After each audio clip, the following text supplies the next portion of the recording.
As the train pulled away, I saw my daughter waving at me, her face glowing with a wide smile. It had been nearly 2 months since she last saw her father, so I knew she must have been eagerly anticipating their reunion. I sent a message to my husband just as my daughter boarded the train. About 4 hours later, after I had returned home, my phone rang. It was my daughter, just as I had asked her to call me when she arrived. I expected her to share the news of her arrival. "Hello, Sarah. Did you make it to San Francisco and catch up with your dad?" Her response was unexpected and tinged with distress. "Mom, can you come and pick me up, please?" "What's wrong? Did something happen?" "I didn't get to see Dad." "What do you mean?" "I don't know what's going on," she said, her voice trembling. "I haven't heard from him, and when I went to his house, a strange woman turned me away." "What?" "Let me introduce myself. I'm Liddy. I live with my husband, Robert, and our 11-year-old daughter, Sarah. I was still in college when I became pregnant with Robert's child, so now I'm 32 years old. Despite the challenges, I managed to finish my degree with support from my parents. Since then, I've been a stay-at-home mom. The unexpected pregnancy and our early marriage brought a lot of confusion and concern from those around us, and we faced some difficulties. Robert assured me that he had always intended to marry me and that our marriage was only a matter of time. After graduating from college, my husband landed a job at a prestigious company. With a generous starting salary and the benefit of company housing, we were able to avoid financial struggles and enjoy a happy life together. Although we didn't experience a traditional honeymoon phase, we were perfectly content. Our daughter was so beautiful that any concerns about our early marriage quickly faded. My husband adored her and took care of her on weekends, which allowed me to relax and spend time with friends. I didn't have to worry about dressing up or anything like that, and I had no complaints about our life. As time flew by, our daughter started elementary school. By then, my husband had been with the company for about 7 years and had earned a promotion. His increased responsibilities meant he came home later and later. Despite this, we made the most of our weekends with family road trips, creating many cherished memories. I believed that these happy times would continue for a long time. One day, as I was settling into our routine, the company announced a transfer for my husband. Despite our arguments about family considerations and the fact that our daughter is now 11 years old, the company insisted on the move. Until now, his reluctance to relocate was understandable because our daughter was still quite young. But now, with her age and his career's importance in mind, the company was firm that this transfer was crucial for his career advancement. The company he works for is large and has many potential replacements, but this move is essential for his future promotions. Our daughter will soon be starting junior high and then high school, and I want her to go to college as well, which will come with its own set of expenses. Given all this, I reluctantly agreed to the transfer, hoping it would be beneficial for his career. I was informed that the assignment would last approximately 6 months. Well, 6 months should be manageable, I thought to myself. However, my daughter was quite attached to her father and felt anxious about being separated from him. My husband reassured her that he would call every day and make an effort to keep her from feeling lonely. He also promised that they could spend weekends together, ensuring he would remain a significant part of her life. It was clear how much he cared about his family. My daughter agreed, saying, "I'll miss Daddy, but I'll manage." We both waved him off with smiles, though my daughter's sadness was evident. Just 3 days later, my husband called us via video chat, spending a considerable amount of time talking with our daughter. He reached out before she even had a chance to miss him. I found myself laughing, amused by their interactions and thinking about who was the more childlike one in the conversation. It was heartwarming to witness their bond through the screen, and I felt reassured that their relationship remained strong despite the distance. During the first weekend after his move, my husband was too busy to come home. However, the following week he managed to make time and arrived on a Friday. I was incredibly grateful for his effort to be with us, despite his demanding schedule. My daughter was overjoyed to have dinner with her father after such a long time apart. But about 2 months into his new routine, I noticed a shift in his behavior. He had initially called our daughter for video chats every 3 days, but the frequency of these calls dwindled, and he eventually stopped calling altogether. I understood that he was swamped with work and had to handle all the household chores on his own. I knew that as he settled into his new job, he might also start socializing more with colleagues. I didn't want to add pressure by insisting he stay in touch regularly. With this in mind, I chose not to push him and hoped he would find a better balance as time went on. However, my husband began contacting me less frequently, and his visits home became increasingly rare. I tried to explain to my daughter that her father was swamped with work, but I could tell she was struggling with his absence, even if she didn't voice her feelings. This situation was far from ideal, and despite understanding his busy schedule, I asked him to at least make a brief call to her, even if it was just for 5 minutes. Our daughter often seemed lonely at home. My husband apologized, saying, "Oh, I'm sorry," but he still didn't reach out to Sarah. Her birthday was approaching, set for the coming Saturday, and I hoped he might come home to surprise us. Sarah also held out hope, saying, "Maybe Daddy will come home." But on her birthday, he didn't come, nor did he call to wish her a happy birthday. This time Sarah was deeply disappointed. I was so upset that I called my husband several times and left multiple messages. Lately he hadn't been answering my calls or returning them, so I persisted, making several attempts to reach him. After about the 5th call, he finally answered. "What's going on? Why have you been calling me so much? What are you doing?" "What? Today was Sarah's birthday. It's Saturday and you didn't come home. You didn't even call to wish her a happy birthday." "Oh, I'm really sorry about that. I didn't realize how important it was for her to see me on her birthday. I know she was looking forward to spending time with me. Tell her I'm really sorry and wish her a happy birthday." Despite my frustration, he only offered apologies.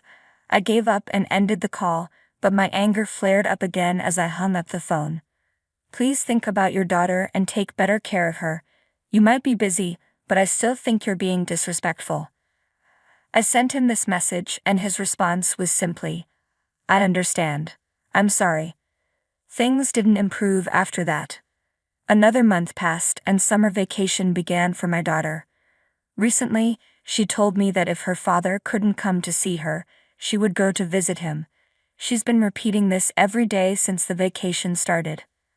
I decided it was a good opportunity to let my daughter visit my husband on her own. She was eager for the adventure and excited about trying something new. We live in Los Angeles and my husband is in San Francisco, so she could easily travel by train. I would drive her to the station, and my husband would pick her up at the other end. He agreed to the plan, and finally, my daughter would get to see her father after a long time apart. On Saturday, I saw her off, and as the train departed, she waved at me with a wide smile. It had been 2 months since she last saw her father, so I knew she was really looking forward to this reunion.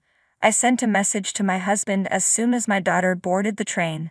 A few hours later, around noon, after I had returned home, my daughter called me. She had boarded the train early that morning, and I assumed she was calling to let me know she had arrived and met up with my husband, possibly after having lunch together. "Hello, Sarah. Did you make it to San Francisco and meet up with your father?" Her response was unexpected and filled with distress. "Mom, please come and pick me up right now." "What? What's wrong?" "I didn't see Daddy." "What do you mean?" "I'm not sure. I haven't heard from him. When I got to his house, a strange woman told me I couldn't come in." "What? What did she say exactly?" "No, I need to pick up my daughter as soon as possible. Where are you now?" "I'm back at the San Francisco station." "Then find a fast food restaurant and wait there." Quickly got into the car and headed for the station. I barely managed to buy a ticket and catch the next train to San Francisco. When I finally arrived, my daughter looked up at me, on the verge of tears. We went to a nearby cafe, and I ordered pancakes, which are known to be a local favorite. As soon as the pancakes arrived, her face brightened slightly. She seemed to enjoy them and appeared a bit more at ease. I asked her what had happened. She explained that she hadn't been able to reach my husband at all when she arrived at the station. After waiting for about 30 minutes with no sign of him, she decided to take matters into her own hands and went to his house. I had given her his address just in case. Being tech-savvy, she used her smartphone to navigate there quickly. When she arrived and rang the doorbell, a woman's voice answered. "Who are you?" My daughter, taken aback, managed to respond, "I'm here to see my dad." The woman told her to go home and that she couldn't see her father because she was a nuisance. Without even opening the door, the woman ended the conversation. Feeling rejected, my daughter returned to the San Francisco station. Fury overwhelmed me. If my husband's new circumstances meant our daughter couldn't see him, then it was time to take action. I told my daughter we were going home, and as soon as we arrived, I began preparing to move out.